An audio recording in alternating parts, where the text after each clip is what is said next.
Hello, and welcome back to the Urban Schoolhouse, Where school is cool.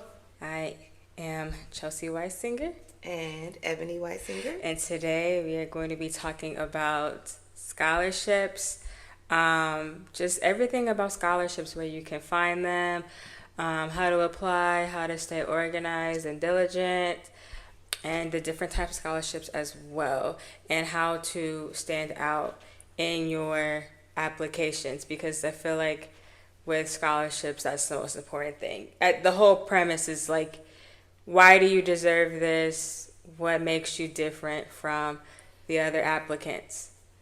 So, and also going along with that, common mistakes that a lot of folks make in their applications that might hinder them from getting it. So we're going to be tackling it all today. Yes.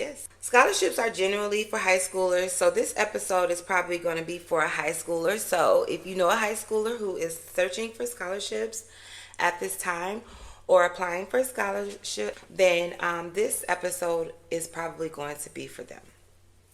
Yes. Let us start by talking about what scholarships actually are and what types of different scholarships are offered. The definition of scholarships for me is monies that go towards education that do not need to be paid back. So basically free college dollars versus a grant, which is also free college dollars. However, grants usually come from the federal government, and scholarships can come from various sources. And then versus loans, which are monies that come from likely the federal government, but have to definitely be paid back. That's the big thing, is to try to avoid financial burdens by getting loans as opposed to scholarships or grants that don't have to be paid back. Right. Athletic scholarships, talent-based scholarships, and identity, or what we would call community-based scholarships. So I'm going to just break down the difference between those. So merit-based scholarships are based on scholarship, actually having grades that complement a scholar. Usually the grade point average for merit-based scholarships are in the 3.0s or higher. Usually around 3.5, maybe less, but I believe that honors is generally 3.0 and above. What do you think about, okay, so like, you know how most universities have honors colleges. So what kind of GPA would you need for that? Because usually those come with some sort of scholarship too, right? Yes, and it depends from school to school. I know that I had like a 3.5 in my honors college. So I'm thinking that a 3.5 would get you into honors college at most schools. But again, that might vary from school to school, and some schools might not even have an honors college. Right, based on prestige. Yes. Because you could probably make honors college at one university, Yes, but another but university. not so much the you other. might not, yeah. Exactly. So there you have it. And that's something that you can always talk to your college about when you're exploring college opportunities. Yeah, there's people that are literally for this. Absolutely. At every college. Yes, and they'll tell you exactly what the standards are to meet their qualifications for honors college. So, need-based scholarships are basically scholarships that are granted based upon a lack of resources. So, if you have a low-income home, or if you have a parent who is maybe unemployed or something like that, the scholarships are all going to be different based on need. Then that is how you qualify for need-based scholarships. And sometimes you only need the need. You don't need the actual scholarship as you would in a merit-based scholarship. And when I say scholarship, I mean like a high grade point average. A need-based scholarship might select a candidate with a high grade point average. However, I believe a need-based scholarship would focus more so on the need of the student. You're right. So if you have a great need and you're going to an expensive college, I think that those types of scholarships would be best. Yeah. The other type of scholarship that I like to mention today is athletic scholarship. And athletic scholarships usually are very good scholarships. Sometimes they are a full ride. They do guarantee you the money for you to attend college. However, you're also signing up for the team sport that you are. You're a student athlete. You're a student athlete. Yes. And that's your job. Your job isn't just to go to school. Like, you have to play whatever sport. So if you have a basketball scholarship, then likely you're obligated to play basketball for the entire time you're receiving the scholarship, which is the trade. So I know that student athletes have to go through a process with the NCAA in order to become student athletes. So you want to definitely talk to your school counselor or maybe the athletic director, even a coach, about those requirements, because there are requirements. But again, the main thing is that you have the athletic stature and they want you to be a part of the athletic teams at the college. So usually it takes a lot of practice and a lot of also time that you sacrifice away from, friends and family, to make sure that you are meeting the academic prowess necessary in order to gain scholarships status. Lastly, I want to talk about the identity/community-based scholarships. Identity-based scholarships are basically scholarships that explore your personal attributes. For example, if you're left-handed, there may be a scholarship for students who are left-handed. Or if you write with both hands, there's a word for that. Ambidextrous. Thank you. If you're ambidextrous, Yes. I'm sure that there is some type of scholarship out there in the world for you. Scholarships for people who have done certain things in the community, like say for instance, if you were a Girl Scout or a Boy Scout, or say for instance you were on the debate team at your school and there's a debate team type scholarship out there. There's plenty of scholarships. I could sit here and That are like more kind of niche. yes. And I would also say, going back to like identity scholarships, because that's the one that I had experienced when I was going to grad school. There's a program at the University of Michigan, the School of Social Work, that was called New Leaders in African-Centered Social Work. Mm-hmm. So it was geared towards folks who wanted to practice social work through an African culture lens. So that meant like African ideals such as community, mm-hmm. Power, like things like that, like taking those really old and new, I guess, African ideals and implementing that into our work. And how do we do that? Mm-hmm. So that's what that was for. And also one thing that we can mention is that some scholarships, like you get them, but usually they have a little bit of a catch. So even with mine, like not just the athletic scholarships, but with the New African Leaders one, I had to take 1 or 2 classes during my time there. And then it was also up to everyone, or that were specific to that program.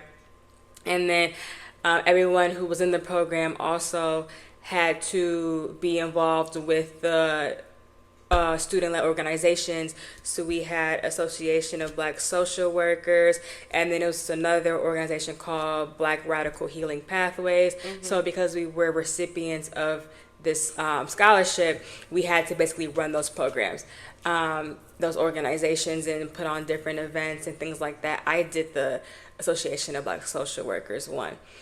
So that was an essay. I didn't need letters of recommendation for that one, mm-hmm. But I just did an essay, and I basically just talked about why I wanted to be a social worker, what it meant to be a Black social worker, especially in this day and age, and how can we kind of blend it all together, specifically for social work. It has a very systemic, it has an oppressive background. So me being a person of color going into this field that has a problematic history, like how can we kind of flip that, even if it's minimal change, like just anything. So that's what my essay was about.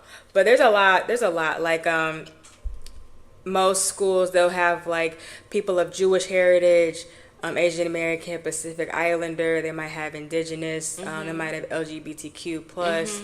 Yes, Black, Hispanic, first gen, women, a lot. Yeah. So those are all any identity identity. Yeah, any identity based. If you wear glasses, sometimes. I mean, I should have gotten that. So many. Oh, and I forgot about a huge one. Well, let me just talk about community-based first before I go back. Community-based is basically if you have community service hours, the more community service hours, the better. I know Comcast has a community leaders scholarship and also community leadership, not just service. So if you have started a community-based program or you serve a community-based organization on a regular basis, like NAACP or United Way, or if you serve by doing food at Gleaners or anything like that, those are all community-based scholarship type service acts. Okay, so the more service hours you have, the better. And you need to also make sure you're documenting your community service hours. When you get them, get a letter, on the letterhead of the organization that you work for, and how many hours of service that you've done. And so you can always have that. And we'll talk about organization later, but you always want to keep that around. The last one, the one I forgot to talk about, was the talent-based scholarships. So talent-based scholarships are based on talents that you may have, so that they might be art scholarships available for you if you are an art student and you're very talented.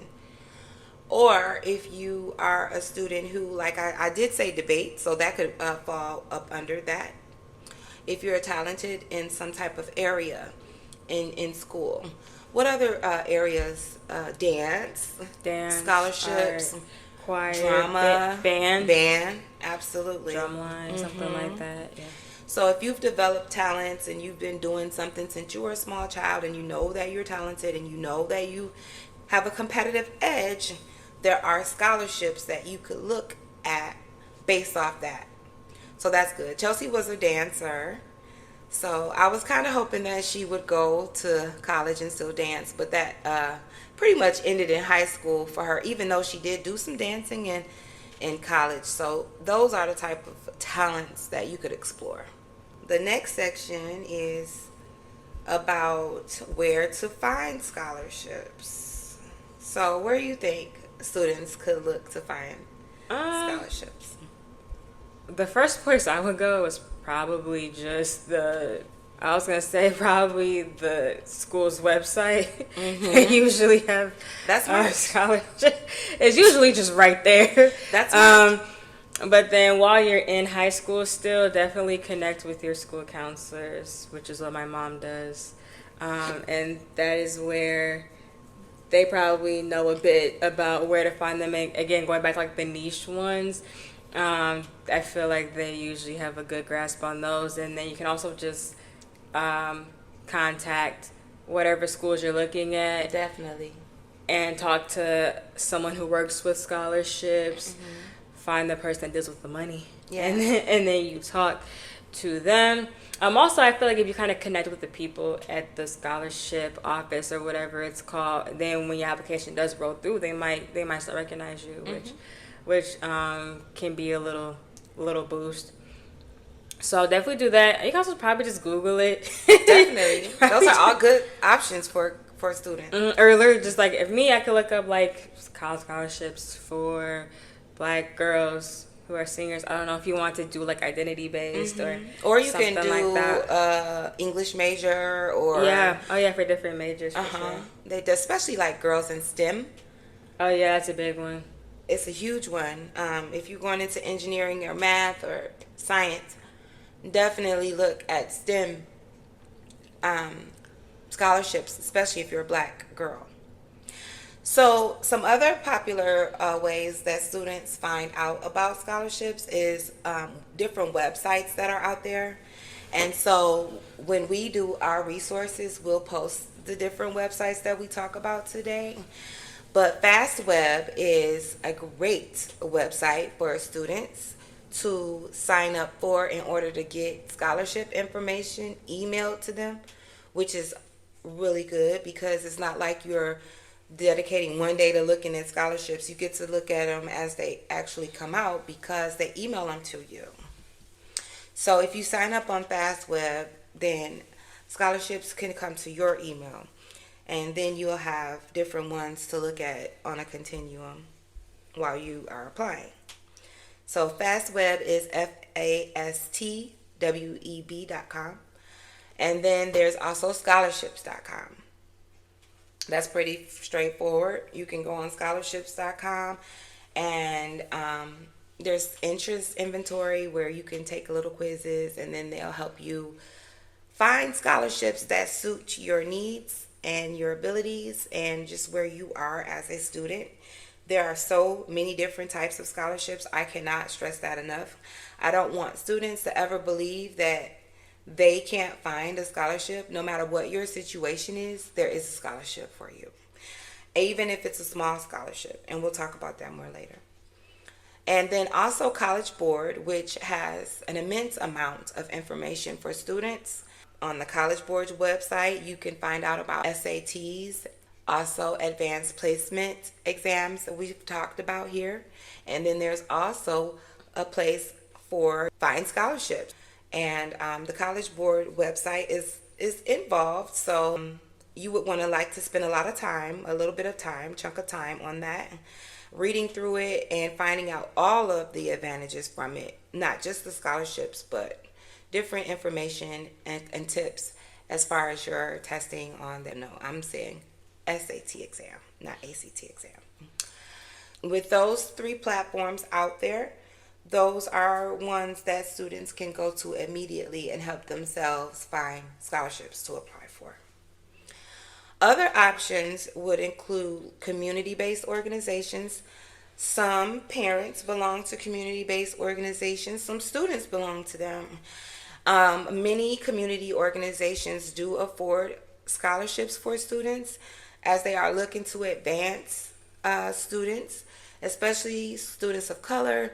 When it comes down to sororities and fraternities, we are definitely out there trying to make a difference and make sure that students have monies to attend colleges. Some churches also offer scholarships to students who attend their church, and maybe sometimes students who do not.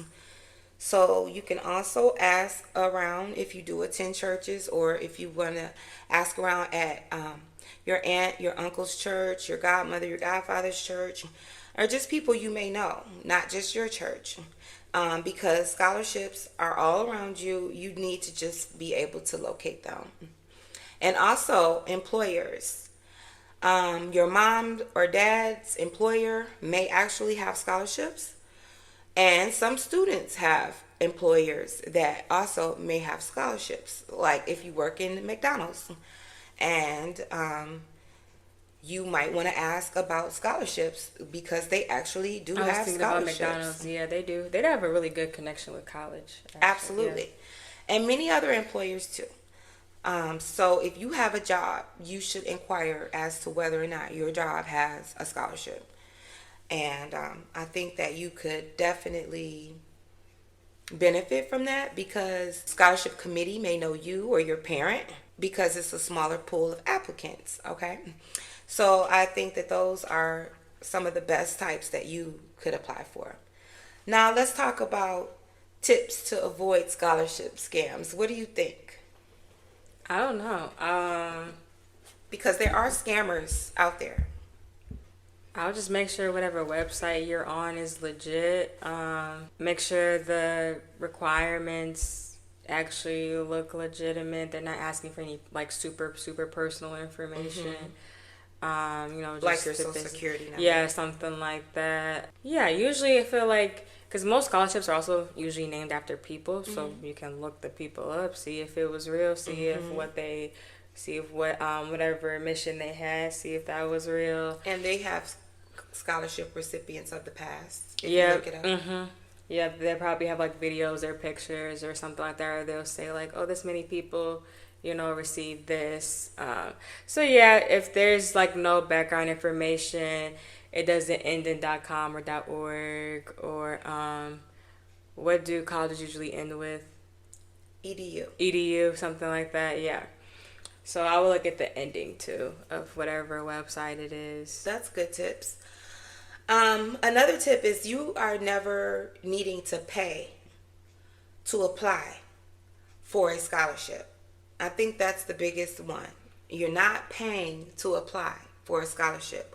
The scholarship application itself should be free. And there are scholarships that you could come across or scholarship advertisements that say if you pay this, then we'll find you scholarships. That can be a scam. I wouldn't waste money trying to find scholarships. And I think that's the biggest thing for me is that outside of the tips that Chelsea gave just now, do not pay to apply. So that's the biggest tip I can come up with for you. Other than that, apply. Yes. And then moving on to ensure that you stand out and how to apply. Definitely stay organized. For me, I could usually just make like a Google Doc and I would write whatever I needed to do within the deadline and I will organize it by which had the closest deadline because then you want to try to do those first. Absolutely. And then also what does each scholarship require. Some stuff you can repeat. I guess like maybe letters of recommendation. You can to be honest, like when I applied to college, I used the same essay. I was kind of tweak it a little bit based off of the school I was going to. So you kind of gotta like learn how to work smarter, not harder in those situations.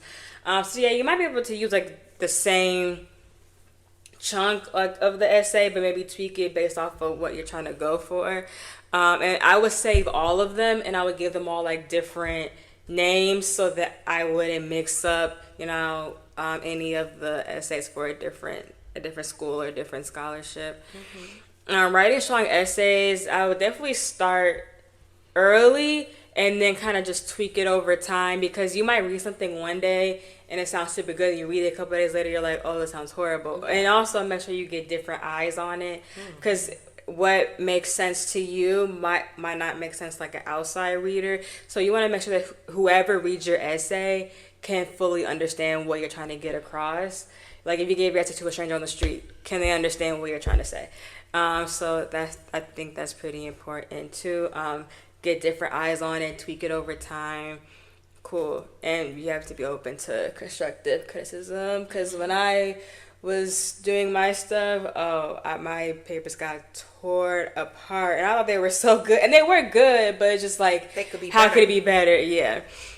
And it takes time, so give yourself time. Yeah, give yourself time. And then recommendation letters, we've talked about rec letters before, but again, you want to go with the people that know you the best. And also bonus points if they relate to whatever you're applying for. Like for me, I was applying for my grad school program.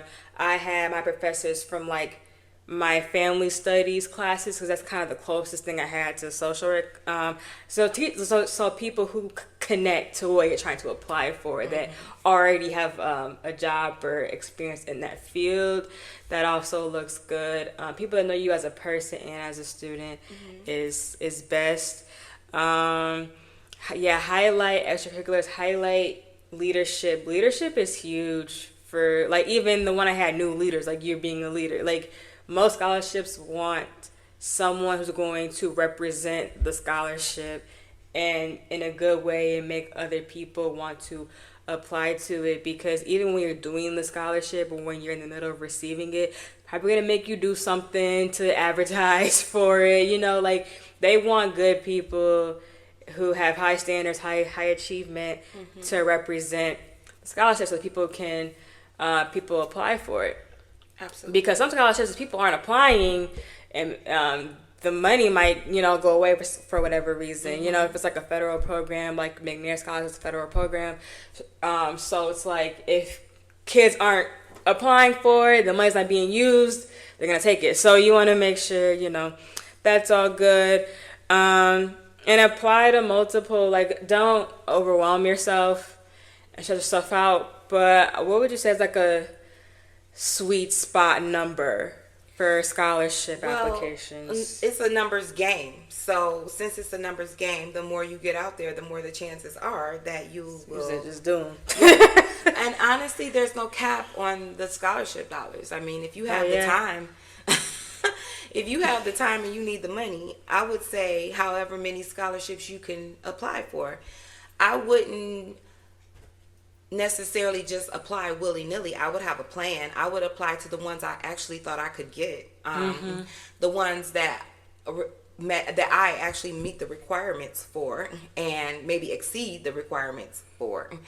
And I would definitely lead with all the things that you spoke about in terms of trying to stand out by staying organized, never missing a deadline, writing strong essays. One thing that I would like to say about that is make sure that your essays are grammatically correct. Yes. We talk about, making sure that you get your application in on time and making sure that your letters of recommendation stand out and they're good for you. But if you write an essay that's full of grammatical errors, it makes you stand out in all the wrong ways. So apply to as many as you can. Like Chelsea said, you can reuse your essay. You don't have to reuse it word for word. You change it up. Every application is going to be different. Every application is going to ask you different questions. So just as long as the essay itself, the core of it, is representative of who you are and what you've been doing since you got into high school, you can tweak what else you want to add, and that goes the same for people applying for jobs. So if you could do this for essay, you can do the essay writing for applying for scholarships, then you can do it to apply for jobs. Don't you agree? It's pretty much the same thing. Yeah. Perfect. You wanna, you're basically just like selling yourself. Like, yes, why am I good the one for this? Yeah, not the two. Exactly. So, common mistakes to avoid: missing deadlines. Never ever miss the deadline. Most scholarships will not consider you if you miss the deadline. They won't consider your application because it's simply not fair to the other applicants who did meet the deadline. So you definitely don't want to send and submit an application that's probably perfect and worthy of a scholarship late, because you won't be able to get it in most instances. So make sure you did what we talked about before, which is to stay organized and keep the deadlines. I like to keep a file folder and do the applications in chronological order, just like what Chelsea said. Another common mistake to avoid is not following directions. Basically, read the directions before you begin your scholarship application. And make sure you're hitting all this. It's like kind of like a rubric.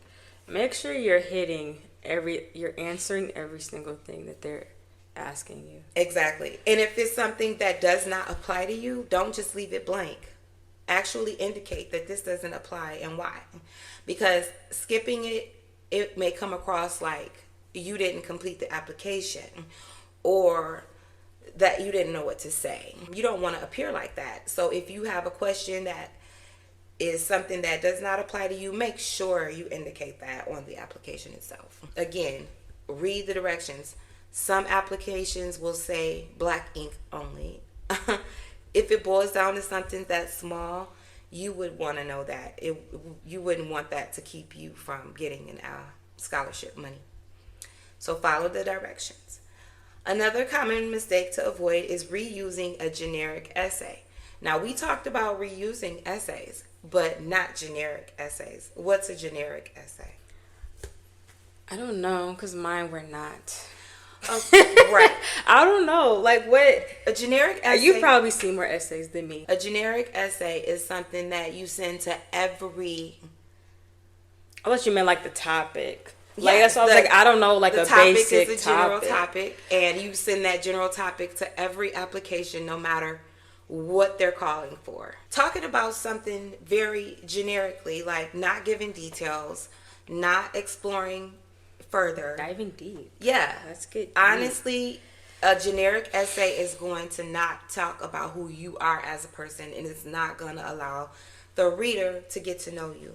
So use an essay that's specific, not generic, that is going to allow the reader to actually get to know you and why you should be the one who walks away with that scholarship money. Does that make sense? Mm-hmm. Awesome. Never ignore small scholarships because they add up. So sometimes you might have someone who's off, or an organization, or a person even, who is offering a $250 scholarship. Yeah, that's books right there. That part. I mean, honestly, a lot of... Those are textbooks. Yes. A lot of... Or help with textbooks, at least. Mm-hmm. And a lot of students may say, well, my fees are so expensive and my tuition is so high. My books cost so much. What can $250 do for me? It's not just that $250. It's the $250 plus whatever else you can muster up from other organizations and scholarships. So they add up. Would you say that most people ignore smaller ones because they have Yes. that mindset? So it might be easier for you to even get the smaller ones because Good point. people only aim for the big ones. Exactly. And a lot of the smaller ones go unclaimed, like what you were saying earlier. And a lot of scholarships I've personally heard about that go unclaimed every year because there are no applicants. Yes, because students are trying to get $5,000 scholarships and $10,000 scholarships. When if you could get several $250 scholarships, It might equal up. then it adds up. Mm-hmm. So never ignore those. And like Chelsea said, it might make it even easier for you to get it. And if you are applying and you're in the mode of applying is very easy because you already have your letters of recommendation. You already have your essay written. You've applied to so many scholarships. After a while, you've answered every question imaginable. If you're taking copies of everything that you're sending out, you can go back to the answers that you've already formulated, and then you can apply for even more scholarships without it having to take too much of your time. Lastly, I just want to point out a few things about scholarships. That one, scholarships are competitive, but they are doable. As long as you stick with it, you should be able to submit a sizable amount of scholarships, at least somewhere between 15 and 20. The more you put out, the more you get. So you can just think about that. So it's doable. And the next thing is to be encouraged and to share your experiences with parents, your teachers, your friends that have gone to college or are in the same position as you. That way you can encourage each other, stay persistent, and give each other the confidence that you need to make it through the scholarship application process. So, hey, that was pretty much it. I mean, I think we covered everything. Mm-hmm. A lot of good information here. So we are going to wrap it up here. Please make sure to follow our social media. We are on Instagram, TikTok, and YouTube at Urban Schoolhouse Podcast. I will be posting the different scholarship resources on our Instagram. It'll be in the resources highlight, so you don't want to miss that. And yes, we will see you guys next time on the Urban Schoolhouse, where school is cool.